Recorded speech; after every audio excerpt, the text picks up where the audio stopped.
Good morning. I'm Pat Living with the Department of Health and Social Services and your moderator for the COVID-19 update for Thursday, February 11th. We're joined today by the Yukon's Premier, the Honourable Sandy Silver, and the Yukon's Chief Medical Officer of Health, Dr. Brendan Hanley. Once again, our sign language interpretation is provided by Mary Thiessen, and André Boursier from French Language Services Directorate will provide French translation as necessary. Following our speakers, we will go to the phone lines for questions from reporters. We will call you by name, and you will each have 2 questions. Before we begin with our speakers, I'd like to verify that everyone can hear us. If any of the reporters are having a problem, please email eco@yukon.ca. Premier Silver? Thanks very much, Pat. And thank you, everyone, for joining us today. It's great to be here with Dr. Hanley and Mary on the traditional territory of the Kwanlundun First Nation and the Ta'an-Quachin Council. For the 4th week in a row, we have no active cases of COVID-19. This is very good news, and it would not be possible without the diligence of every single Yukoner doing their part to keep our territory safe. So thank you. Thank you very much. We're very fortunate to be in this position, but we are not out of the woods yet. And I know I sound like a broken record, but again, it's important that we continue to take precautions so that we can minimize the risk of COVID-19 spreading in our territory. The best thing that we can do is to maintain the safe 6. Wash your hands often, maintain physical distancing, stay at home if you're feeling sick, traveling responsibly and respectfully, self-isolating as required, and following gathering guidelines that are in place that include limiting indoor gatherings to 10 people. Also, remember to mask up in public. This past weekend, we received another shipment of vaccines from the federal government.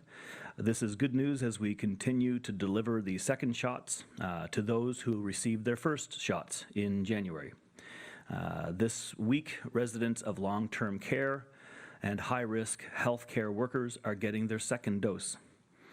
I know the team was in Dawson yesterday at the McDonald Lodge, and they're providing second shots to first responders as well. I want to reassure all those who have received their first shot that your second shot is here, it's safe, and it's waiting for you. We have enough vaccines to give second doses to everyone who receives their first dose. I want to thank every member of our mobile vaccine teams, Balto and Togo, for their work on the rollout for the first shots, the first rounds of shots in the communities. I want to thank everyone in the communities who have taken their shot and the teams that continue to roll through those towns. Thank you for all that you do. I had a really great opportunity to talk with some members of Togo. I remarked, as my community of Dawson remarked, about the professionalism, the positivity, the ability to work out details and issues. Very proud of both of these teams, and we love to see them rolling through the communities. Thank you for all the work that you do, both Balto and Togo. The second shot can create a stronger effect than the first one, and I know that Dr. Hanley will have more to say on that about the second shot. But simply put, the stronger reaction is to be expected, and it is a sign that the vaccine is working. We will continue to roll out the second shot in the same order in which we provided the first shot. Those who have received their first shot can visit the booking website to make your appointment very soon. We hope to be in a position to soon announce when we can continue with the first round vaccine shots here in Whitehorse. We are still waiting for the federal government to confirm the details around the supply of vaccines in the coming weeks, and we will have more information to share very soon. I have told my federal counterparts in no uncertain terms that they need to stick to their commitment of prioritizing vaccines for the North to protect our rural and Indigenous communities. We continue to receive assurances that we will receive our full allotment of doses in the first quarter of 2021. As we get additional information from the federal government, we will keep Yukoners up to date. The vaccine is a very important step in our fight against COVID-19, not just here, but across the country and across the world. The vaccines will continue to save lives as more people get immunized, and every Yukoner that wants a vaccine will receive immunization. For now, we need to remember to be patient and to continue to protect each other As the sun shows up more and more every day, and hopefully the weather starts getting better, we still need folks to remain vigilant and patient. We are very fortunate that we have no active cases, but we know how quickly that can change. We all are hearing news from Newfoundland and also from Skagway as well. Let's keep doing what we do, Yukoners, to keep our neighbors, our elders, our families safe and healthy, continuing to practice the Safe Six, mask up, and again, be excellent to everybody. Thank you very much, and pass it off to Dr. Hanley. Thank you, Premier Silver. Dr. Hanley? Thank you, Premier Silver. And good morning, bon matin. A month without cases is definitely something to note and to be grateful for.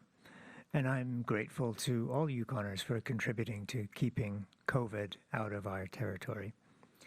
But a lull like this can also seem like an opportunity to relax and start to ease off our measures. As we ourselves witnessed in December, or as Nunavut and most lately Eastern Newfoundland have demonstrated, COVID can, however, return and come back to bite in an instant. The one thing that has clearly been shown to prevent the spread of disease is the collection of public health measures that have been put in place, whether here in Yukon or anywhere else in the world. Each small measure is part of the layering of protections, and each person's action contributes to our whole community being protected. Although washing your hands, wearing a mask, and keeping your distance from people outside of your household may seem like small things, they collectively make a huge impact. These small things are what is keeping COVID at bay right now. We need to continue to push through the depths of winter and through these next few months. We may well be feeling confident with our current situation in Yukon. I know from experience that I think we know from experience that it's just a matter of time until we see COVID here again. And that is the reality of this pandemic, that we are not completely immune from it, even though we can do much to prevent its spread if imported into the territory. As we see numbers begin to flatten across the country, measures and lockdowns are being lifted in many areas. With variants also being identified more and more, we can continue to hope that the downward trend continues and that there won't be need for a rebound in restrictions. We must temper our hope, though, with caution. It's important that we all continue to be cautious, to be aware, and to follow public health measures. The choices we make today, how we travel, getting tested when symptoms occur, staying away from others when sick, observing all the Safe 6+1, these choices today could well determine how our next few months will be. Variants continue to be a topic of conversation, and week by week we continue to learn more about them. For example, Israel's experience with the Pfizer vaccine shows promising results, not just on the real-world effectiveness of this mRNA vaccine, but provides evidence that the vaccine seems very effective against the B.1.1.7 variant that now predominates in Israel. Also, the vaccine appears to limit transmission of COVID infection, and this is a type of evidence that we are all waiting for. These are very encouraging findings that support how effective these vaccines are. Meanwhile, the variants continue to find their niche in Canada. They are now established in numerous areas, and it is inevitable that variant strains will spread further. Yukon, of course, is not immune, at least not yet. Just as we are likely to see more cases of COVID, it is quite possible that these cases will involve one or more variants. This is another reason that we have to continue to be cautious. While there are no active cases of COVID here, there are many cases within range of Yukon. We must continue to act as if COVID is here, even when it feels like something unlikely or far away. Let's continue to keep our bubbles small, keep our travel local as much as we can, and follow the Safe 6+1 diligently. Remember to always take symptoms seriously. If you have fever, cough, loss of taste and smell, or difficulty breathing, or any other symptoms that are listed in the self-assessment tool, stay home and away from others and get tested. We want to find cases to keep everyone informed, alert, and safe. As we continue to make strides in the vaccine rollout, there are a few recent developments that I want to address. First, I'm very pleased to say that as of the end of yesterday, we have offered first doses to 10,604 individuals, and 830 have received their second dose already. We have completed all the community visits as scheduled.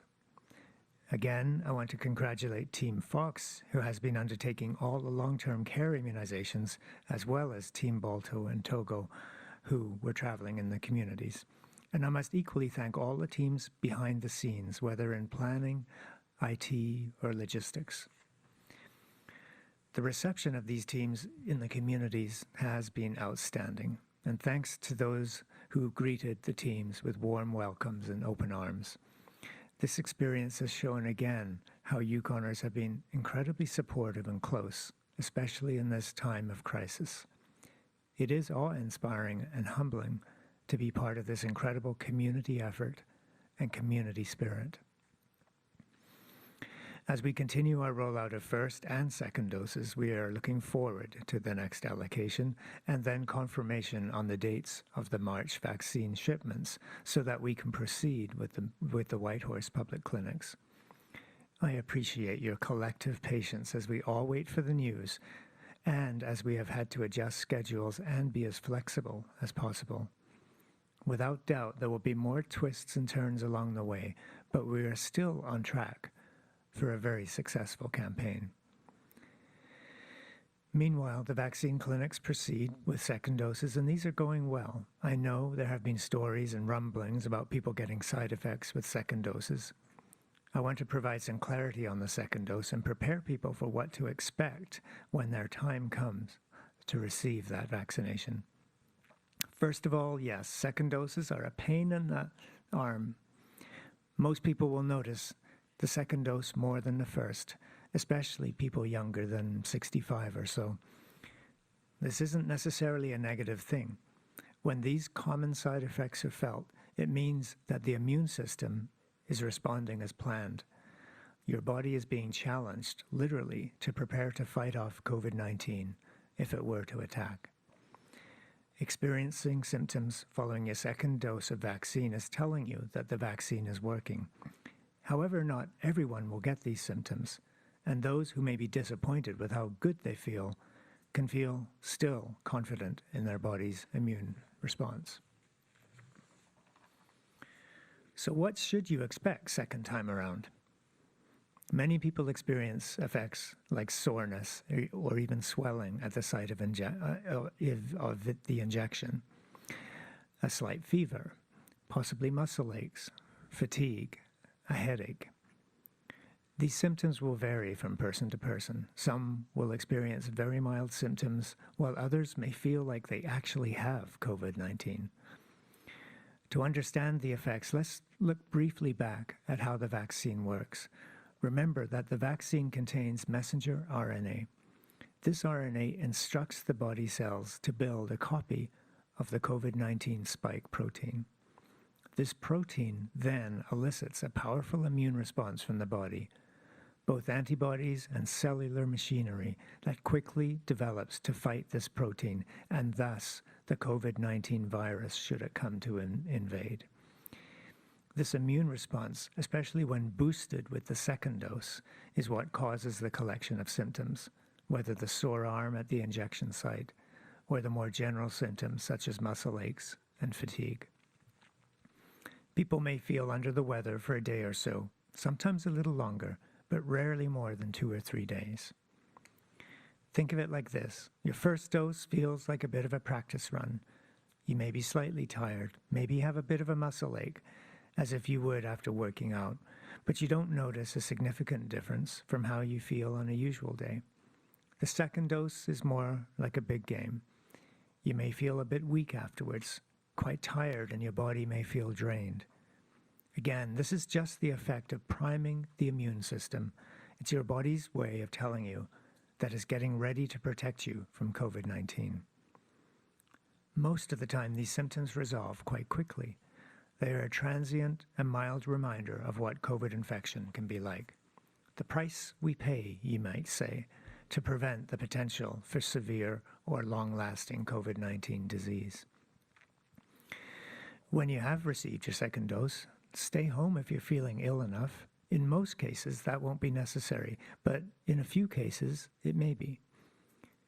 In the clinical trials, mild side effects after the second dose were common, but effects such as fatigue, fever, or headache that were enough to keep someone at home were mostly in the 1 to 5% range. Remember that usually these effects pass quickly, but also remember that supports are in place for both employers and employees if you need to take a sick day after receiving the vaccine. If you want to play it safe, plan the dosing around a time where it may be easier for you to rest and take it easy. At the same time, never forget the chance of actual COVID infection. If symptoms persist more than a day, consider whether you might have COVID infection. Call 811 or talk to your healthcare provider if you're concerned. As always, follow the testing self-assessment tool online. Now, even though you may feel some adverse effects, it is critical that you receive that second dose in order to ensure that you are protected against COVID. It's a small price to pay for such good protection. As we continue our quest towards vaccination, I know that not everyone is feeling ready. As long as vaccines have been around, so has there been skepticism and resistance. For those with questions and who feel not quite ready, I'm hoping that we can continue to answer those questions that you have and point you to reliable sources of information. Everyone should check their sources when making decisions regarding vaccination. We are living in an age where misinformation is as accessible as the facts, and where deceptive practices are ever more artful and creative. Communications can be altered easily in a way that mimics similar communications from a government source. If you receive something in the mail, see a poster while you're out at the grocery store, or are scrolling through Facebook and see a post, always check the facts from credible sources. I've said before, though, that everyone deserves to have their questions answered and that everyone should feel as confident as I will at the moment of vaccination. I will keep trying to ensure that Yukoners have the proper resources and information they need to make an informed decision. As we enter year 2 of this pandemic, we're all feeling a little tired and certainly fed up. But once more, we are in critical times where our decisions could have a profound effect on our future. This pandemic will end. But once we find ourselves on the other side of COVID-19, we will be able to say that we all did our part to keep COVID-19 out of this territory and out of this country. Did you do everything you could to protect yourself and those around you? As Yukoners, we want to reinstate the things that allow us to experience the world around us without restriction. We want to see and play and explore with our families and friends again. We hope to see our children, nieces, nephews, and grandchildren grow up in a place without the pandemic's looming menace. We don't want to stay stuck in this restricted environment. But we can't do any of that until we can say with confidence that our community's health and well-being is protected. So please, let's all consider doing our part and taking this incredible opportunity to get immunized against COVID. Vaccine is both our responsibility and our reward. And with this vaccine, we will find our way out of the pandemic. And that's all for my update. Thank you. Remember to take care of each other and stay well. Merci, Cho. Merci. Thank you. We'll move now to questions from reporters, and we'll begin with Haley, Yukon News. Thank you. My first question, I know it's hard to speculate right now, but with the Whitehorse Mass Clinic getting the doses before the end of Q1, is there a kind of extended timeline we can expect to see that date? Will the clinic likely take place in March, for example? Question. I think There's been a lot of conversations this week with federal counterparts. We're cautiously optimistic, and we believe that we'll be getting the certainty that we're looking for very soon. I know this time last week I said that we were going to have a conversation with all the premiers and the prime minister right after the press conference. At that conference, you can imagine the pressure the prime minister is under from every single region in Canada, with all the premiers expecting and wanting to know more certainty. So those conversations continued on this week, and even though there's some speculation of nationally vaccines being sent out further and further than what Ottawa has been confirming, at the meeting last week and again this week, they reconfirmed that they do not believe that the temporary slowdowns in Moderna and Pfizer is going to affect their long-term vision. They're still saying September for the rest of Canada, and they're still saying that distribution here in Yukon in the first quarter. Do we have dates for those shipments? Not yet. And those dates are really the important piece. We have enough vaccines here now with the confirmed deliveries and the ones we have now for second doses of everybody we've given an original dose for, but we're still waiting to know specific amounts and times in that first quarter. Ottawa, again, is not saying that any of the speculations past that are true. They're staying staying to the narrative of first quarter for delivery, and we're putting the pressure on again. My message to Ottawa, stay with your commitment to northern, rural, and Indigenous communities, and also, with the information that we have based upon a very successsul campaign so far in the Yukon with our mobile teams, with like Team Fox and others, to be able to deliver. We are saying we can deliver at least 1,000 vaccines a day, and we're ready for those deliveries.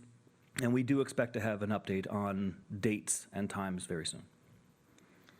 Next question, Haley. Thank you. My other question was again for you, Premier. The legislature is expected to sit again in March. Are you planning to call a spring election? Nothing in my notes right here about a spring election. Again, we're concentrating right now on deliveries and vaccines right now. Thank you. We'll move to Luke, CKRW. Hi, I have a question for Premier Silver as well. I was just wondering if you could confirm that the most recent shipment of doses that we got was 4,500. Yes. And that's the only question I have. Thank you. Okay, and we do have another shipment confirmed at 4,500 as well, I believe, coming. So, but as far as the dates, we're still wondering about the dates, but that's the update so far. Thank you. I will move to Steve, CBC. Hi, this question is for Dr. Hanley. For people who are immunocompromised with chronic disease, obesity, diabetes, etc., in Whitehorse, when can they get their shot? And will they get prioritized access, or will they just have to wait until the general public get it? Yeah, I certainly have received, excuse me, Steve, a lot of questions along the same lines, either from individuals or groups, and this is also part of the planning in Canada for the sort of the second and third stages of vaccine offer as vaccine supplies nationally come in. So I want to say that the overriding priority when we have had to prioritize is in older age groups, so that's the 70 plus start, our focus on long-term care, because by far and away the highest risk of more severe infection correlates with age. And of course, by addressing these increments of age down to 60 plus, as we've already done in Whitehorse, and of course we've widely covered community populations, then we're covering a really broad swath of people who have these underlying conditions, because the presence of underlying conditions increases with age. So our hope really then is, because we are able to, once we have the vaccine, once we have our doses, we can go very quickly and really incorporate so many of those other priority groups that the rest of Canada will have to address in a much more staged manner than we will. So we have the advantage, we can list caregivers of older people. We can think of essential workers. We can think of non-frontline healthcare workers. We can think of first responders and people with a whole variety of underlying medical conditions, people with disabilities. Many of those categories we can kind of address all at once because we can do so much of the population quickly within really a matter of weeks because we can ramp up very quickly. So that is our approach, is to address all of those non-first tier priorities, you might say, according to the National Advisory Committee on Immunizations, in one broad go. Next question, Steve? Thank you. This question is for the Premier and Dr. Hanley as well. This is kind of following up on Haley's question. The Yukon Party says your party is creating uncertainty by not letting Yukoners know if a general election will be held during the spring. In theory, there's nothing stopping you from announcing a date at this very moment, and I realize that you're busy with the pandemic and all that. And of course, this is just in general, parties with power generally wait until poll numbers are high, et cetera, to give them an edge, whatever. But do you believe it's responsible not to give out a specific date now, given all the complexities we've had to adapt to, given that we're in a pandemic? And then as for Dr. Hanley, I know that you've weighed in on at least one timing-related matter last year, specifically that MLAs should finish the budget, quote, as soon as possible, unquote, and focus instead on preparing for COVID-19. So in that spirit, when do you think the territorial general election should be held, and how much notice should Yukoners receive, namely to keep things safe? Yeah, what the opposition has been saying since August is asking about an election since August. That's interesting. It's not like I have a date in my head that I'm holding from anybody. It's not that simple. There's lots of moving pieces. There's lots of reasons, for a call of an election. We're concentrating right now on vaccine distribution. Just the other day, I think it was until 3 a.m, back and forth with Ottawa on conversations. And so credit to people in Ottawa that stayed up all night talking to Yukon. This is what we're doing right now. The opposition, they can continue to talk and speculate and drum up whatever they want to do as far as elections speculations. We're going to continue to work hard here for Yukoners on the vaccine and get that figured out. We have gone through the budgeting exercises all winter long as well with all of the departments. We focused very heavily on relief for Yukoners for COVID, questions about how recovery starts after relief, pushing the federal government to give more information from their budget perspective as to, are we looking at program relief or recovery in the federal budget. There's so much work being done right now that we're concentrating on, and that's what we're focusing in on. I don't pay a lot of attention to opposition speculation on elections, but I do know that they've been asking for one since August. And since I'm asked to weigh in, not that I'm going to fuel any speculation. That is not certainly not my role. I think the call to arms that you mentioned that I made a year or so ago. Was really, we're entering an emergency. There are things I believe we really need to urgently focus on, and let's get on with it, kind of thing.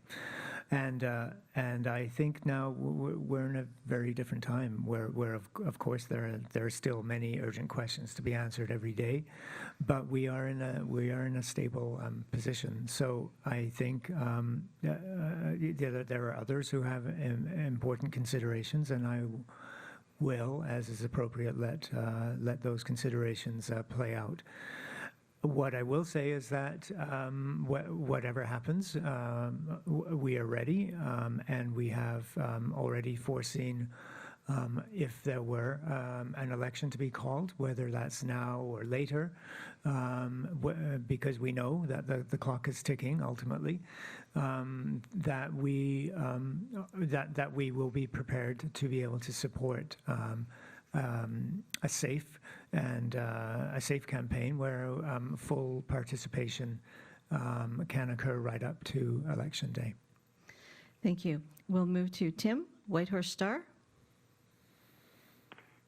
Yes, hello, thank you. My first question is pertaining to the question of easing restrictions. We're 4 weeks into no active cases, and people are undoubtedly getting restless. And a lot of questions I'm hearing, for instance, we have a film festival going on at the moment, and there are some live events, but wouldn't it be nice if you could open up the restrictions so that more people could go to that, or maybe even on a restricted basis, the main movie theaters? What's the point of continuing with all these restrictions when we've done so well? I'm sure Dr. Hanley will have lots to say on this. I have not seen Dr. Hanley waver to public events in any of his recommendations. It's always been based upon the most up-to-date science and epidemiology, and also a careful balance between keeping people safe due to COVID and also understanding the mental health of being a little more cooped up than normal. So I'm sure that every recommendation that I will be getting moving forward from the Chief Medical Office and his team will be based upon that science. I do also, we do know that, the epidemiology in Vancouver, we're looking at rates there now that if you were looking just as a per capita, like how many cases, we're at about early October levels right now in BC. And, we have this conversation on a weekly basis about epidemiology in other areas. It's the variant that is causing concern this time around and really adds credence to what I've been hearing from Dr. Hanley and his team all through this pandemic. It's not a per capita consideration. There's always a bunch of variables to consider. But we are all very cautiously optimistic of the planking or the reduction of the curve right across Canada right now. And we will continue to work forth in a methodical and scientific manner when it comes to opening up our some of our restrictions. Yeah, I think the Premier's captured the key elements of that very well. I'm certainly always aware of the need to strike the best balance that we can between the restrictions that we advise that need to be in place and the ability to be human, to thrive, to have to be able to gather in whatever ways we can, because that we need to do that as humans, and to carry out a living, to make a living, to have as best an economy as we can manage under the restrictions.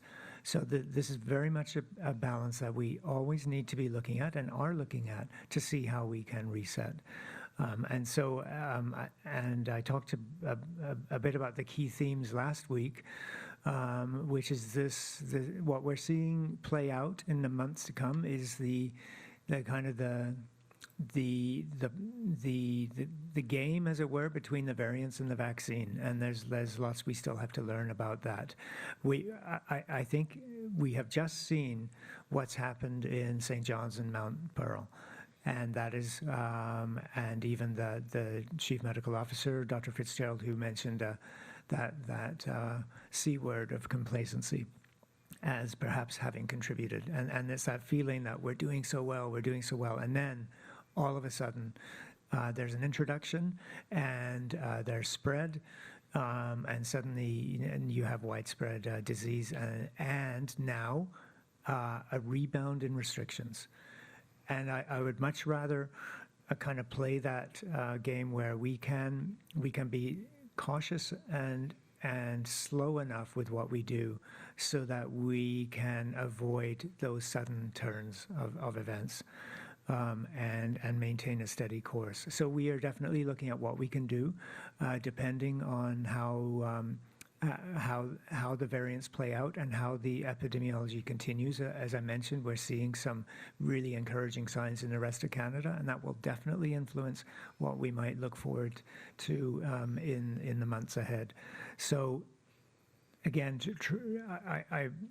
I really encourage people not to focus so much on the 4 weeks of non-activity. That's something we're all grateful for, but it's always based on risk of introduction, and therefore how do we mitigate the risk of spread when there is an introduction. And now playing into that is the variants, and we will learn more with time on how much we can depend on protection from the vaccine, and that will definitely be playing an influence also in our ability to advise on lifting of measures. So very much conversations that we're having and analysis that we're doing every day, and there'll be a lot more to come on that in the weeks and months ahead of us.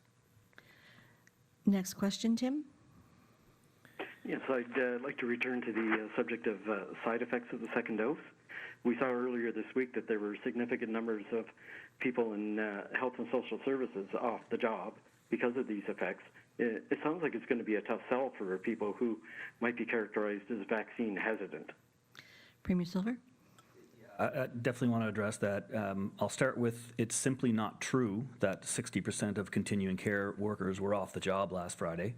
And I think that that's irresponsible to spread misinformation and potentially stoking fears about the vaccine rollout. There were some staff that were impacted by a second shot, but we're talking about approximately 10% of our continuing care staff. That number is not unusually high, and it did not impact the level of service that was provided to residents. I'll say that, because of vulnerable populations at that continuing care facilities, the staff are encouraged to stay at home at any sign of illness. This is definitely a precautionary step that is taken to ensure that residents are safe and don't come into contact with illness by way of staff. This applies to illness in the community. It also applies to COVID-19. I think that the staff have done an amazing job, and the care from the supervisors for making sure that if people are experiencing adverse effects, I think that they did a great job. And any of the conditions that we saw were within the realm of what we knew to be expected from that second vaccination. Dr. Hanley. Yeah.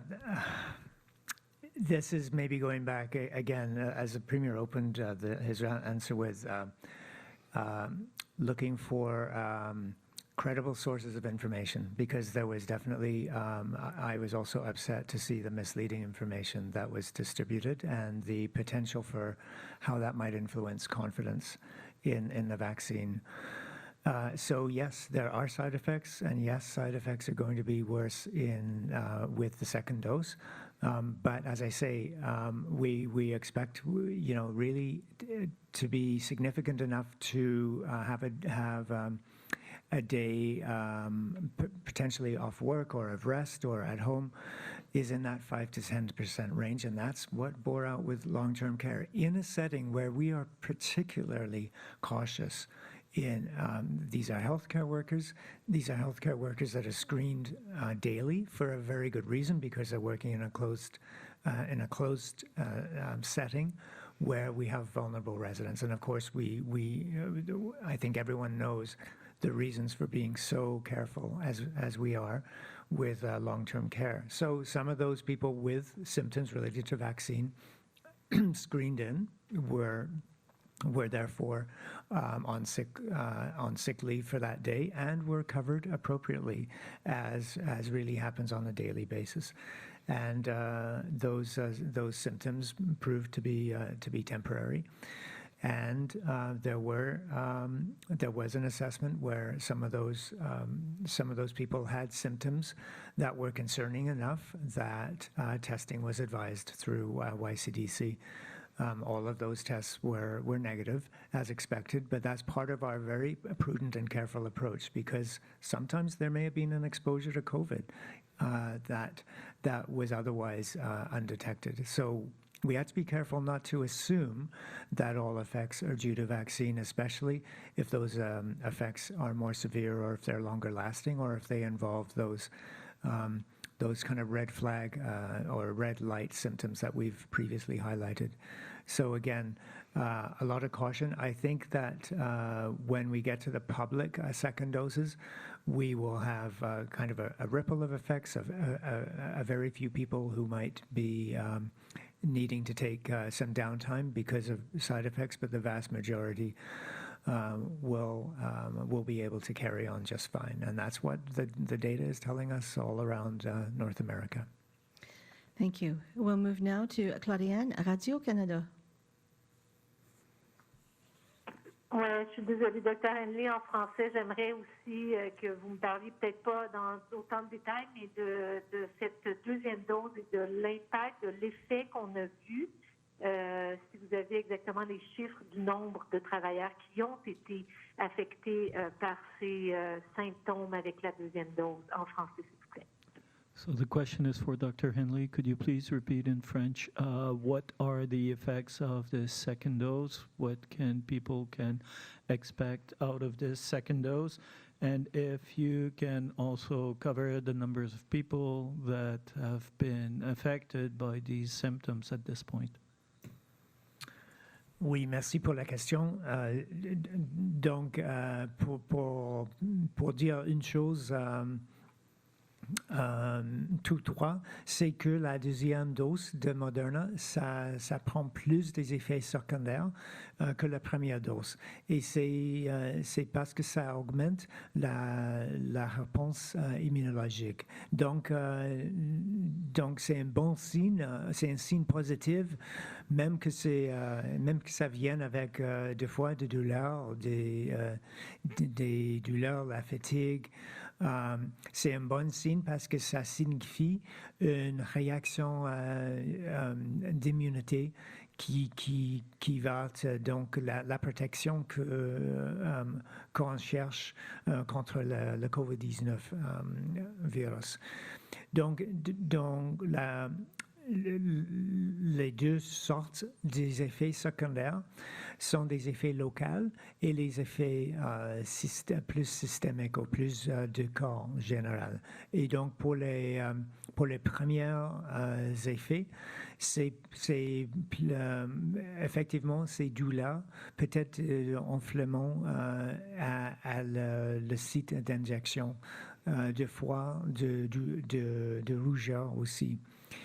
Et c'est les effets systémiques pour le corps, c'est un mal de tête, des fois la fatigue et des douleurs du muscle. Et donc, les effets sont communs. C'est la plupart des gens, par exemple, vont avoir une douleur du bras autour de le site d'injection. Mais la plupart sont très doux et c'est seulement dans la catégorie de 5 jusqu'au 10% que les personnes ont assez fortes les symptômes qu'il faut peut-être prendre un jour à la maison ou à pas aller à l'école. C'est important de toujours considérer une question. Est-ce qu'il y a un exposé au COVID? Est-ce qu'il faut peut-être considérer un test, surtout si les symptômes sont plus sévères ou plus longs, de longue durée. Et donc, on est conseillé de toujours suivre l'information sur sur le besoin pour les critères pour avoir un test de COVID. Mais pour la plupart des gens, après 1 jour ou 2 jours, les symptômes sont déjà améliorés. Et pour nous, pour les sections de soins long terme, on a vu plus ou moins les mêmes effets. On avait jusqu'au 10% de personnes qui avaient assez de symptômes qu'ils étaient conseillés de prendre un jour à la maison, de prendre une journée de maladie. et c'était bien couvert par les personnels auxiliaires pour continuer de prendre soin des résidents de soins long terme. Thank you. Prochaine question, Claudienne? Donc, à ce moment-ci, en fonction des informations que vous avez du nombre de vaccins, de doses que vous avez reçues, l'immunité collective qu'on vise, non pas maintenant à la fin mars, à la fin quoi? On parle de la fin avril, on parle du mois de mai, on parle de l'été. À ce moment-ci, avec les informations qu'on a, quand est-ce qu'on pense pouvoir avoir atteint 75% de vaccination?